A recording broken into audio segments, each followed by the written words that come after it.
Greetings, phone nerds. Welcome to another MTG NerdPhil video where we are doing some Strixhaven Standard, just climbing up the Mythic rank ladder a little bit. So, want to see more goofy decks. Like, we're doing a little, well, it's kind of goofy. Not like super goofy, but it's a little bit more unorthodox. So if you want to see more stuff like this, be sure to hit that subscribe button, give this video a thumbs up, hit that like, and hit that notification bell so you have an easier time finding me in the future. And of course, you can follow me on Twitch. I am currently live, usually streaming Monday through Fridays. Time is usually from 7:30 to 10 or 11. But things are susceptible to change. There's a lot happening in the future, so we'll see. And of course, if you want to get your deck featured on this channel, be sure to be featured on Fan Submission Fridays. You can drop an Aether link or an entire deck list in the comments down below and get your deck featured. So, love to see what you guys are cooking up. Today we are playing Selesnya Aggro. This is a little bit more on the unusual side because it's not one of the schools that got supported. So green white is a little bit more rare these days because there's just there wasn't a whole lot of support in the Strixhaven set, but I think it's still a pretty strong deck. So let me show you what we're working with. So we got 4 Usher of the Fallen, a great aggro card, really good against control as well because you get the boast and you don't have to commit resources from your hand. 3 Glass Caskets, I always play this in a best of 1. It's good against aggro, it's good against big creatures early on. 4 Luminarch Aspirants to just get the counters going. 3 Bronze Hide Lions, which we haven't seen in quite some time, but it's pretty good.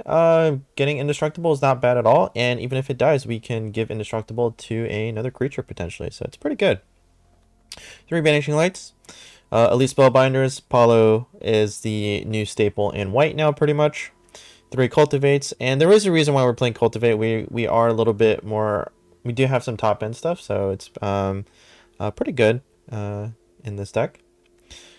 So we are playing Battle for Bredegard. And creating tokens is not bad, and we do have another way to create some tokens, but overall it's there to just kind of apply a little bit of pressure in a way that is a little bit more safer than than dropping Paulo, perhaps, if we want to if we're worried about Bone Crusher Giants. 2 Luminous Broodmoths, which triggers pretty nicely with a couple of our cards here. We have Yasharn to get us some lands out of our deck to also Conquer's Death, and stage 3 is pretty good for us. And we do play the Maja just to give our creatures a nice boost, and if we're flooded, we can still hopefully get a little something out of it if Maja stays long enough. Then we got 4 Castle Arnvale, 6 Plains, some Forest, 4 Pathways, and 3 Fabled Passage. So, yeah, pretty good. It's a pretty standard, solid deck all around. Of course, it has its weaknesses. It's a little bit more on the fragile side, especially early game. It can get Bone Crusher Giant. It does want to stop Winota decks as quickly as you can. So, okay, I'm gonna go ahead and keep this. I know it's a little land light, but pretty good overall. Hello. So I'm gonna probably drop the Bronze Hotline, honestly, and just snap at it, Okay, Golgari Elves. I've not seen this deck in a hot minute, so this ought to be interesting. So Bronze Hotline, he's like, what is this card? I have never seen this card. Of course you haven't. You're playing against me. You're gonna always play cards that you probably haven't seen in quite some time or ever. Looks like he wants to get rid of it, which I wouldn't be opposed to. It's not the worst thing in the world. I probably will play the Luminarch Aspirant. It's tempting to play another Bronze Hotline, but I want to get the Luminarch Aspirant combos or counters going as quickly as possible. So it looks like he wants to remove this pretty quickly, though, which kind of makes sense. Bronze Hotline is a solid card. Okay. He has another 2 mana. Okay. Oh. A little surprising. Okay. I am actually just play another Bronze Hotline here. Getting some attacks. I know he can chump block, but I'm okay with that. So again, this is why we play Glass Casket, just to kind of stop Elvish War Masters and other stuff going off as well. I'd like to draw another land to get both Luminarch Aspirants kind of popping off. That'd be pretty cool, but try not to be too greedy. Okay. So this is actually fine. We don't need our enchantment. This is not a deck where we have to worry too much about kind of Bone Crushers. So he just wants to play all the elves. It's okay with me. There's the Glass Casket. So bada bing, bada boom. I'll play Usher of the Fallen here. I can actually send in both pretty comfortably.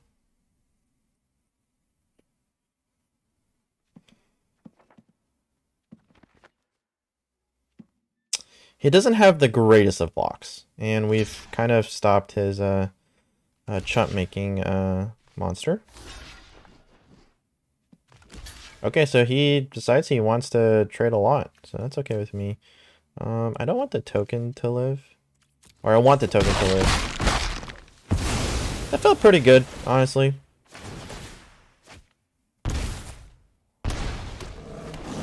He has double indestructible. I'm not sure if that'll ever come in handy, but be kind of fun. It's kind of funny nonetheless.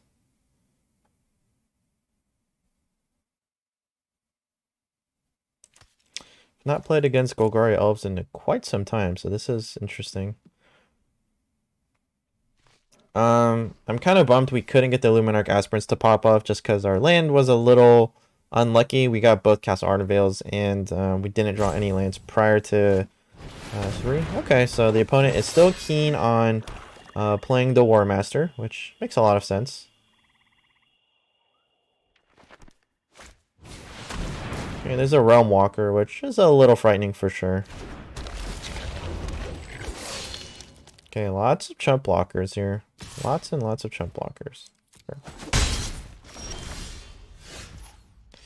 Okay, I am going to remove War Master once again. Just trying to find some way to make sure we have a board that we can land into pretty comfortably. But we've been getting mana screwed, so could be one of those games, which is fine. Happens all the time. It'll happen in Mythic, it'll happen in Plat, it'll happen in Diamond, it'll happen in Gold. So don't worry too much about it. Alright, so we do lose our dude. Gonna take a lot of damage here. Okay, sure. Yeah, the Realm Walker is pretty solid overall. If we can draw a land here, it'd be really good, because we can put 2 counters on 1 Luminarch Aspirant and hopefully, you know, halt the attacks just a little bit, but alright. So the land does come in. But honestly, it's a little late to the party. We've lost our momentum significantly. So I don't think it really matters all that much at this point, because he probably has a Tyvar Kel, probably has another removal spell. So, and yeah. It's pretty common to see. So it probably has another one as well. I just have to take it here. I mean, I have to have some sort of board presence at some point.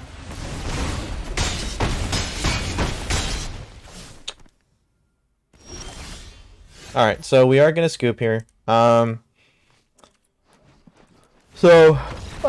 know, game probably would have played out differently if we didn't have tap lands and got mana screwed, all that stuff. But, you know, I think we actually held up pretty decent against Golgari Elves. I haven't seen that deck when I was playtesting this, so that was super interesting because I had no idea what that matchup was going to be like, and it's pretty rough to be quite honest, especially with land drops. But honestly, with all the chump blockers they're making, probably be a rough match for us anyway. So let's keep on rolling here. Let's keep on rolling. So we're gonna go ahead and keep this, mainly because we can play stuff turn 1 and turn 3, and we can even boast turn 2. So yeah. And if we draw a land, we can get the Cultivate going with the Maja, so it's not unreasonable to keep, honestly. So I feel pretty good about this, to be quite honest. Also, this is, you know, if you're a first timer here, this is a good channel to see how you play from naturally behind. I do occasionally get mana screwed, probably a little bit more often than not. and get color screwed as well. And I still did pretty decently, I would say. And it's important to know how to play from a natural disadvantage and just kind of understand interactions and stuff. So I've just naturally gotten good at that, to be quite honest, just because it just happens to me. I have like my good days and my bad days. Like there are days where I just like get all the luck in the world, and there are days where I don't, and that's called luck. You know, that's called the randomizer. It's called a lot of different things. So, all right, well, let's get started with Usher of the Fallen. He might think we're a Winota deck of some sort, and we'll let him think what he wants. More aggression we can get early on, the better. If we can get a green mana for the Cultivate, that would be wonderful. But honestly, there are other things I don't mind playing as well, like the Luminarch Aspirant turn 2. That would be pretty solid.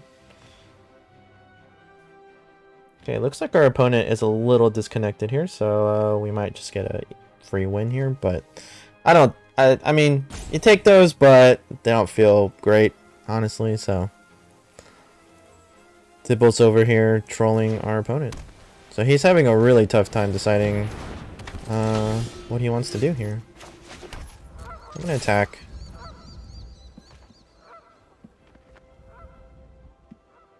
So he does decide to block here.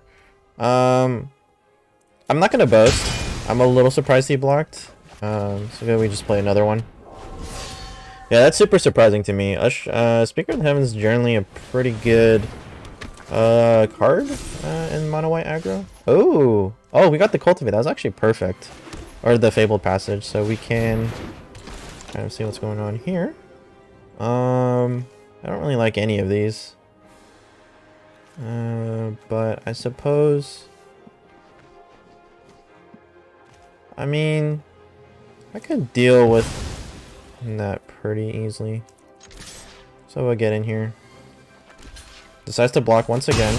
I guess he's pretty confident with the Lura stuff going on, so I guess there is some sense to that. Sure. Ooh. Not bad. Not bad, honestly. I am going to choose to Cultivate here. Yep. Actually, it does make sense to Cultivate, then play the Luminous Broodmoth. So we can play our Maja, and also get a 2/2, and then we can play Luminous Broodmoth. So we actually have a lot of great things going for us. Selfless Savior, makes sense. Yep, of course.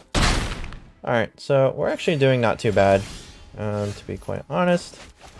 Let me get the Maja going here.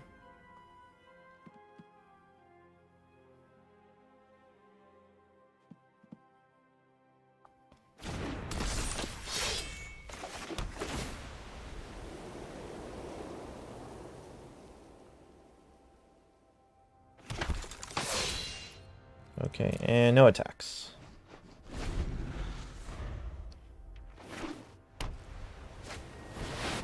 Okay, there's the Heliod.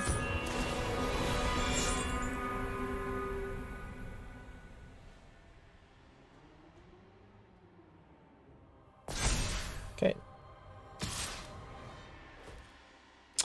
So I know he's going to give it indestructible, but that is okay with me.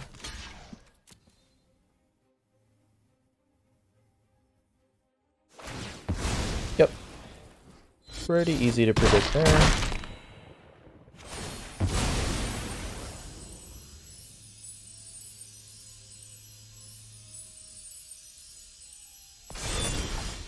Okay. Ooh, not bad at all.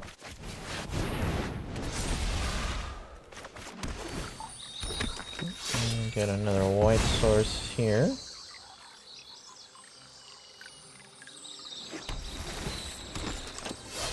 Yeah, we'll put the pump. We'll actually pump the brakes a little bit. Ooh. Okay, we might be screwed here. I did not see this coming. So we didn't draw any of our exile cards, like our Glass Caskets or our Banishing Lights or our ECD. So lots of problems there, naturally. Um,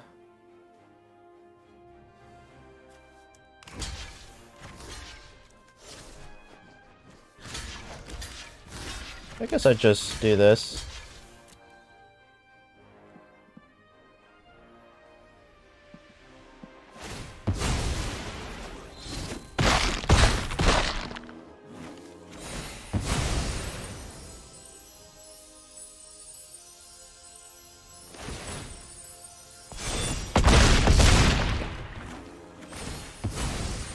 Okay.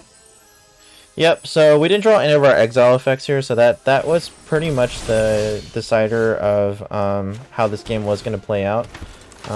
So unfortunately that stuff does happen as well.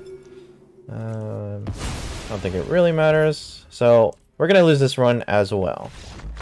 So that's why getting certain cards is pretty important in this deck as well, because as much as it is important to, you know, play like a fun janky deck like this, you do need ways to resolve and interact with the opponent, but sometimes you don't draw them, right? So I think the most important thing here is to learn about fatigue as well. Is, you know, you might be getting frustrated about all these things that are happening, and it's okay. That stuff is going to happen. People are going to play meta decks all the time. You know, this is nothing new, right? Their opponents might get like the nuttiest draws. That's okay. So this hand is very keepable. Okay, I don't know what to expect out of this. So if it's Quandrix or it's Teamer, definitely need a green source here. So we actually have a lot of great things we can do. So the first thing I'm gonna do, trust me, it's super tempting to play Luminarch Aspirant, but actually, anytime you face against ramp, if you can get rid of that ramp card, you slow them down pretty significantly, right? So that would be kind of my advice. Anytime you see ramp, slow them down as quickly as you can. Okay, so we're drawing a lot of lands, which is actually like not bad at all. Honestly, I don't mind that. I expect Paula to get countered here. Oh, actually, interesting. I haven't seen Broken Wings in quite some time. So definitely the Mammoth. Okay, so yeah, they're playing Simic ramp stuff, which honestly, like, that's fine. Okay, so he does have enough to counter it. So what I actually technically want to do then is cultivate.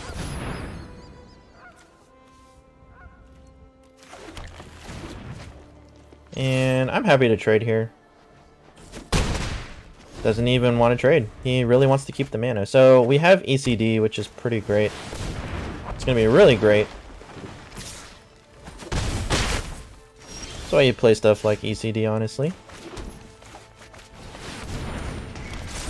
So we say goodbye to you. It's actually going to be great too, because it'll make the counterspell cost a lot more. So he's going to have to like kind of decide what he wants to commit to. Decides to go for the cultivate play, sure. Actually makes sense, gives him access to the Mammoth. So we could be in a bit of a trouble. It's a battle of taking 3 damage. So you can't cast a counterspell, that's super important. Might as well resolve this. And yeah, let's play another Paulo. What the heck? Why not? Okay. You. So 1, 2, 3, 4, 5, 6, 7, 8. So he does have exactly enough to play the Woolly Mammoth. Makes sense.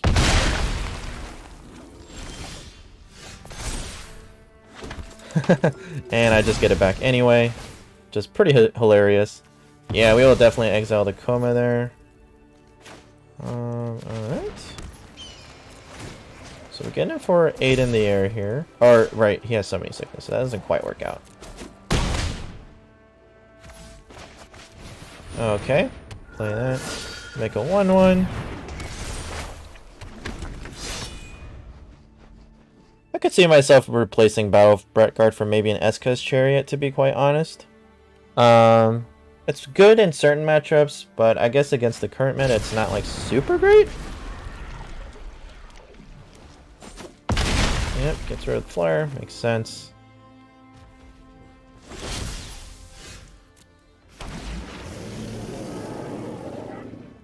Oh, this is actually a sick combo with the Woolly Mammoth. Oh, I could be in trouble. I do need to draw exactly a Vanishing Light here, or an ECD, which we do have. Instead, we decide to draw another land. Pretty common for us. I don't think it's really going to matter, if I'm frankly honest. Because the Woolly Mammoth is just going to keep triggering with the Coma. This is actually a cool combo. I'm seeing a lot of things I haven't seen before.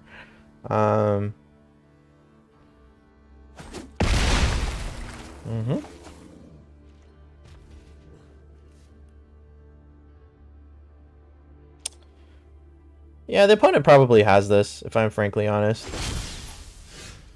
Not really sure what I can do at this point to keep up with the opponent. So the opponent's definitely got this. Yeah. Okay. Cool. So we'll go ahead and concede. I should say good game. So was I too hasty with the Exo effect? Definitely not. You got to get rid of the Elder Gargaret. That thing was gonna just be a free token advantage. Pump the opponent to even draw cards. So we'll get in for one more game here. We'll see if we can get a W. It's always funny how when I start recording, I start losing pretty significantly. Or it's weird. I like lose a lot or I win a lot when I record. So, oh, this hand is interesting. I'll go ahead and keep it. Could be wrong, but I'll have a Cultivate. A little bit more heavy on white mana. Let's go ahead and play that. Okay. Draw another land here, which is fine. Can Cultivate next turn. I'm not too worried, honestly. Oh. Now he gets rid of our Cultivate, huh? We are running into all the possibilities of running into things that, like, somehow mess with us. And that's okay. It's all about fatigue at the end of the day. You got another one? Oh, sure. That's fine.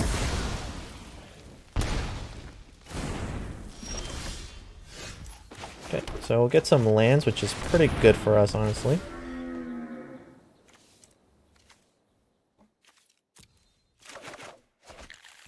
So this is pretty good with the Maja here, because we can play her, make it a 5/5, and the next time we can make it 2/2, so pretty decent overall. The Cultivate did kind of hurt us, but